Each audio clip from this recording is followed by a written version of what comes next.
Hi hello നമസ്കാരം. വിനീസ് കിച്ചണിലേക്ക് എല്ലാവർക്കും സ്വാഗതം. ഗുഡ് മോർണിംഗ് മക്കളെ, എന്തൊക്കെയുണ്ട് വിശേഷം? അപ്പോൾ ഇന്ന് ഞാൻ നിങ്ങൾക്ക് കാണിച്ചു തരാൻ പോകുന്നത് 2 റെസിപ്പിയാണ്. ഒന്ന് റെയിൻബോ സാൻഡ്വിച്ച് ആൻഡ് ഇന്നൊന്ന് ഒരു തായ് മാംഗോ പുഡിംഗ്. ഓക്കെ, അപ്പോൾ ഈ റെയിൻബോ സാൻഡ്വിച്ച് വീട്ടിൽ കുക്കിംഗ് ക്ലാസ് ഞാൻ കണ്ടക്ട് ചെയ്യാറുണ്ട് കുട്ടികൾക്ക് വേണ്ടിയിട്ട്. അപ്പോൾ അവർക്ക് വേണ്ടിയിട്ട് ഞാൻ പറഞ്ഞു കൊടുക്കാൻ വേണ്ടിയിട്ട് ചെയ്ത ഒരു കാര്യമായിരുന്നു. അപ്പോൾ ഞാൻ വിചാരിച്ചു നിങ്ങൾക്കും കൂടി അത് ഇൻട്രൊഡ്യൂസ് ചെയ്യാം. അപ്പോൾ നിങ്ങൾക്കും കുട്ടികൾക്ക് അത് ഉണ്ടാക്കി കൊടുക്കാമല്ലോ. അപ്പോൾ നമ്മൾ 3 കളറാണ് ആക്കാൻ പോകുന്നത്. ഒന്ന് ബീട്രൂട്ട്, ഒന്ന് ഓറഞ്ച് കളറ് വിച്ച് ഇസ് ക്യാരറ്റിൻ്റെ, പിന്നെ ഒന്ന് വന്നിട്ട് മല്ലിയില, പുതിനയില എല്ലാം കൂടിയിട്ട് നമ്മൾ അരച്ചിട്ടുള്ള ഗ്രീൻ ചട്നി. അങ്ങനെ 3 കളറാണ്. അപ്പോൾ ഇതെല്ലാം ആവി കയറ്റി നന്നായിട്ട് 20 മിനിറ്റോളം വേവിക്കുക. എന്നതിന് ശേഷം മിക്സിയിൽ നല്ലപോലെ പേസ്റ്റ് പോലെ അരച്ചെടുക്കുക. ഇതിലേക്കൊക്കെ ഞാൻ ഇവിടെ ഒഴിച്ചു വെച്ചിരിക്കുന്നത് എന്താണെന്ന് നോക്കുകയാണെങ്കിൽ ക്രീം ചീസ് ആൻഡ് മയോനൈസ്. ഈ ക്രീം ചീസും മയോനൈസും കൂടി കമ്പൈൻ ചെയ്തിട്ട് ഈ ഒരു ഇതിൽ കൂടെ ആക്കുന്ന സമയത്ത് എന്താണെന്ന് വെച്ചാൽ നല്ല ക്രീം ബേസ്ഡ് ആയിട്ടുള്ള നമുക്കിങ്ങനെ ഈവൺ ആയിട്ടുള്ള ലെയേഴ്സ് കിട്ടും. ഓക്കെ, കളേഴ്സ് നല്ല പ്രോമിനൻ്റ് ആയിട്ട് എടുത്ത് കാണും. അതിന് വേണ്ടിയിട്ടാണ്. അപ്പോൾ എല്ലാത്തിലും, അതായത് ബീട്രൂട്ട് അരച്ചതിലും മറ്റേ ക്യാരറ്റ് അരച്ചതിലും മറ്റേ പുതിനയും മല്ലിയിലയും കൂടി അരച്ചതും ഒക്കെ നമ്മൾ ക്രീം ചീസും മയോനൈസും കൂടി ഇട്ടിട്ട് നന്നായിട്ട് പേസ്റ്റാക്കി വെച്ചിട്ടുണ്ട്. അപ്പോൾ ഇനി കുട്ടികൾ വന്നു.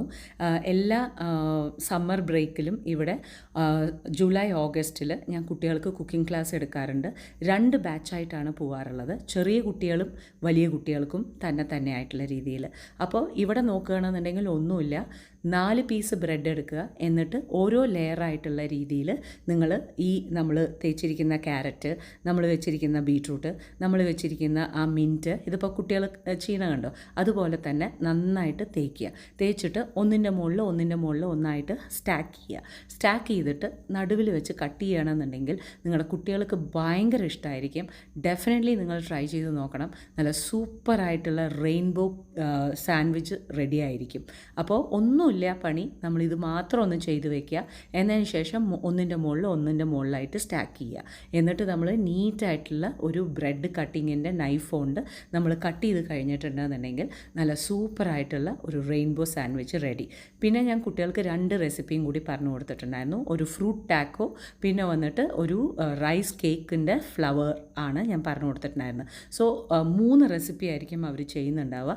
ഇത് ചെറിയ കുട്ടികൾക്കുള്ള ബാച്ചാണ്. 4 വയസ്സ് തൊട്ട് 12 വയസ്സ് വരെയുള്ള കുട്ടികളെയാണ് ഈ ഒരു ബാച്ചിൽ വരുന്നത്. ടീൻ ബാച്ച് വേറെയാണ്. ആ കുട്ടികൾ കുറച്ചും കൂടി വലിയ കുട്ടികളായിരിക്കും. 12 വയസ്സ് തൊട്ട് നമ്മൾ 18 വയസ്സ് വരെയും നമ്മൾ പോകാറുണ്ട്. അതാണ് ടീൻ ബാച്ച്. അപ്പോൾ അതിൽ കുറച്ച് ബാക്കിയുള്ള കുക്കിങ്ങും കാര്യങ്ങളും എല്ലാം തന്നെ ഇൻവോൾവ് ആയിരിക്കും. അങ്ങനെ കുട്ടികളുടെ കാര്യങ്ങളൊക്കെ നമ്മൾ 2 മണിയോടുകൂടി കഴിഞ്ഞു. അത് കഴിഞ്ഞപ്പോഴാണ് മനു എന്നോട് പറഞ്ഞത് എനിക്ക് തായ് മാംഗോ പുഡിംഗ് കഴിക്കാൻ ആഗ്രഹമുണ്ട് എന്നുള്ളത്. അപ്പോൾ തായ് മാംഗോ പുഡിങ്ങിന് നമുക്ക് ആവശ്യമായിട്ടുള്ള സാധനങ്ങൾ വളരെ ചെറിയ ചൊവ്വരി, ഓക്കെ, മീഡിയം സൈസ് വരയ്ക്കും ആവാം. അത് കൂടുതൽ വലിപ്പം എടുക്കാൻ പാടില്ല. ഞാനിവിടെ ഒരു ഫുൾ പാക്കറ്റ് എടുത്തിട്ടുണ്ട്. ആ ഒരു ഫുൾ പാക്കറ്റിനെ 2 പ്രാവശ്യം കഴുകുക. എന്നിട്ട് ആവശ്യത്തിന് വെള്ളം ഒഴിച്ചിട്ട് നന്നായിട്ടൊന്ന് വേവിച്ചെടുക്കുക. ഇവിടെ കുതിർത്തിടേണ്ട ഒരു ആവശ്യമില്ല. ചൊവ്വരി നല്ലപോലെ വേവണം, അത്ര മാത്രമേ നമ്മളുടെ ആവശ്യമുള്ളൂ. ഓക്കെ, അത് എന്നിട്ട് അരിപ്പേ കൂടെ അരിച്ചിട്ട് അവിടെ മാറ്റി വയ്ക്കുക. ഇനി നമുക്ക് പുഡിങ്ങിന് വേണ്ട സാധനങ്ങൾ എന്തൊക്കെയാണെന്ന് നോക്കാം. നല്ല എവാപ്പറേറ്റഡ് മിൽക്ക് എന്ന് പറഞ്ഞിട്ട് ടിന്നിൽ കിട്ടില്ലേ, ആ എവാപ്പറേറ്റഡ് മിൽക്ക് വേണം. അതേമാതിരി തന്നെ ഇതിൽ കൂടെ കണ്ടൻസ്ഡ് മിൽക്ക് ഒഴിക്കുന്നുണ്ട്. പിന്നെ വേണ്ടത് കട്ടിക്കുള്ള തേങ്ങാപ്പാലാണ്. ഇതാണ് Thai mango pudding. Okay, sago mango pudding എന്ന് പറയുന്നത്. അപ്പോൾ ഒരു ടിന്ന് കണ്ടൻസ്ഡ് മിൽക്ക് ഒഴിച്ചിട്ടുണ്ട്. പിന്നെ ഞാൻ കട്ടിക്കുള്ള തേങ്ങാപ്പാലും ഒഴിച്ചു കൊടുത്തിട്ടുണ്ട്. ഇതിൽ നല്ല പോലെ ഇതിനെ ഒന്ന് മിക്സ് ചെയ്ത് യോജിപ്പിച്ചെടുക്കുക. ഇതൊരു മാംഗോ, അതായത് സാഗോ മാംഗോ പുഡിംഗ് ആയതുകൊണ്ട് സാഗോ പൈനാപ്പിൾ പുഡിങ്ങും ഉണ്ട്.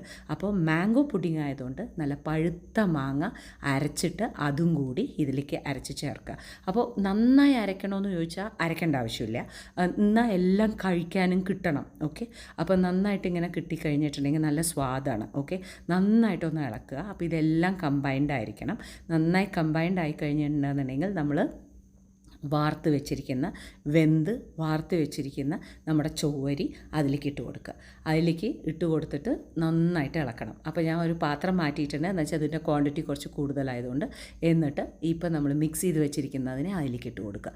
അതിലേക്ക് ഇട്ട് കൊടുത്തിട്ട് ഇതും കൂടി ഇട്ടിട്ട് നന്നായിട്ട് ഇളക്കുക. ഇനിയാണ് നമുക്ക് തണുപ്പിക്കേണ്ട കാര്യം. അതായത് ഇത് വാമായിട്ട് കഴിക്കേണ്ട ഒരു ഡെസേർട്ട് അല്ല കേട്ടോ, ഇത് തണുപ്പിച്ച് കഴിക്കേണ്ട ഒരു ഡെസേർട്ടാണ്. അപ്പോൾ ഇത് ഫുള്ളായിട്ട് ഉണ്ടാക്കിയിട്ട് നിങ്ങൾ തണുപ്പിക്കാൻ വേണ്ടി ഫ്രിഡ്ജിൽ വെച്ചോളൂ. ഇപ്പോൾ ഞാൻ എന്താ ചെയ്യണമെന്ന് വെച്ചാൽ ഓരോരുത്തർക്കും വേണ്ട അളവ് ഞാൻ ഓൾറെഡി ആക്കിയിട്ട് ഫ്രിഡ്ജിൽ വെച്ച് സെറ്റ് ചെയ്യാൻ പോവാണ്. എന്താ വെച്ചാൽ ഇങ്ങനെ വെച്ച് കഴിഞ്ഞാൽ പിന്നെ ഒക്കെ കൂടി കുറുകിയിട്ട് എല്ലാവർക്കും ആ ലെയേഴ്സ് കിട്ടിയില്ല എന്ന് വരും. ഇനി നമ്മൾ എങ്ങനെയാണ് ഇതിനെ ലെയർ ചെയ്യുന്നതെന്ന് നോക്കാം. നിങ്ങളുടെ ഏതെങ്കിലും നല്ല ഒരു ജാറുണ്ട് എന്നുണ്ടെങ്കിൽ ആ ജാറിൽ നമ്മൾ ആദ്യം ഈ ഒരു മിക്സിനെ ഒഴിക്കുക. എന്നിട്ട് നമ്മൾ എന്താ ചെയ്യണമെന്ന് വെച്ചാൽ മുകളിൽ മാങ്ങിയിട്ടിട്ട് ആ നടുവത്തെ ലെയർ ഫുൾ മാങ്ങിയിട്ടിട്ട് പിന്നെ വീണ്ടും ഈ ലെയർ ഒഴിക്കുക. എന്നിട്ട് മുകളിൽ വീണ്ടും മാങ്ങിയിടുക. ഇങ്ങനെയാണ് ആ തായ് ഇത് പുഡിങ്, മാംഗോ സാഗോ പുഡിങ് എപ്പോഴും നമുക്ക് വാങ്ങിക്കുമ്പോൾ കിട്ടുന്നത്. സോ ഞാനും അതേപോലെ തന്നെയാണ് ചെയ്തത്. ഇതിൽ മാംഗോൻ്റെ ടേസ്റ്റ് നല്ല പഴുത്ത മാങ്ങയാണെങ്കിലുണ്ടല്ലോ സൂപ്പർ ടേസ്റ്റ് കേട്ടോ. അത് തണുത്ത് കഴിക്കണ സമയത്ത് ആ തേങ്ങാപ്പാലും കണ്ടൻസ്ഡ് മിൽക്കും ആ എവോപ്പറേറ്റഡ് മിൽക്കിൻ്റെ ആ ഒരു ടേസ്റ്റും എല്ലാം കൂടിയിട്ട് സൂപ്പറാണ്. ആകെപ്പാടെ നമുക്ക് വെയിറ്റ് ചെയ്യേണ്ടത് എന്താ, ഈ ചൊവ്വരി വെന്ത് കിട്ടണ സമയം മാത്രം. ഈ 2 റെസിപ്പിയും നിങ്ങൾ എന്തായാലും ട്രൈ ചെയ്യണം കേട്ടോളൂ. 100% അറിയാം, നിങ്ങൾ ആലോചിക്കുന്നുണ്ടാവും വിനി കാര്യം പറഞ്ഞു പക്ഷെ ഡീറ്റെയിൽ ആയിട്ട് കാണിച്ചില്ല. എങ്ങനെയാണ് റെയിൻബോ സാൻഡ്വിച്ച് ഉണ്ടാക്കണ ആ ഒരു പെർഫെക്റ്റ് ആയിട്ട് വിനി ഉണ്ടാക്കുന്നത് കാണിച്ചില്ല എന്ന് നിങ്ങൾക്ക് എന്തായാലും തോന്നും എന്നെനിക്കറിയാം. സോ ഡീറ്റെയിൽ ആയിട്ട് നിങ്ങൾക്ക് ഞാൻ കാണിക്കാൻ പോകുന്നു.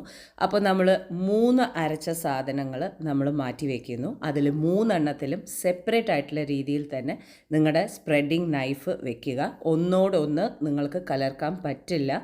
ഇത് കെയർഫുള്ളായിട്ട് നിങ്ങൾ ഫോളോ ചെയ്തതല്ലാതെ നിങ്ങൾക്ക് ആ പെർഫെക്റ്റ് ബാൻഡി ലൈൻ കിട്ടില്ല. ഓക്കെ, അപ്പോൾ നമ്മൾ 4 ബ്രെഡിൻ്റെ സ്ലൈസാണ് എടുക്കുന്നത്. എന്നിട്ട് അതിൻ്റെ സൈഡ് കംപ്ലീറ്റ് ആയിട്ട് നമ്മൾ മാറ്റുന്നു.